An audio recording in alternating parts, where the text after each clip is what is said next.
Hello everyone, আসসালামু আলাইকুম। দেখুন আজকে আমি দুপুরে রান্না করতেছি, তো হঠাৎ করে দেখুন আমার সাথে কী থেকে কী হয়ে গেল। হঠাৎ করে প্রচণ্ড পরিমাণে বৃষ্টি হচ্ছে। বৃষ্টিতে তো আমার চুলা একদম ভিজে শেষ। আমার চুলার পাড়টা দেখুন গাইজ, একদম আমার চাল থেকে পানি পড়তেছে। খুবই খারাপ অবস্থা।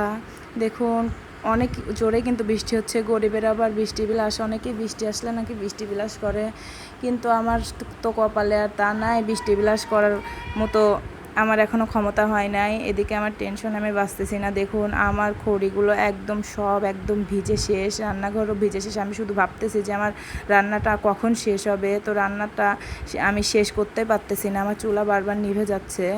গাইজ দেখুন এখন আমার ঘরের পরিস্থিতি, বাড়িটা তো ভালোই করছি, কিন্তু আসলে প্ল্যানিংয়ে ভুল ছিল। আমার বেলকনিটার অবস্থা দেখুন কি, বেলকনি দিয়ে পানি এসে আমার জামা কাপড় সব একদম ভিজে গেছে। এক কষ্ট না, সব দিক থেকেই আমার একদম কষ্ট। আজকে এমন একটা পরিস্থিতি শুরু হয়েছে, তো বৃষ্টি বিলাস করা বাদ দিয়ে আমি কাজে লেগে পড়ছি। সবাই ভালো থাকুন।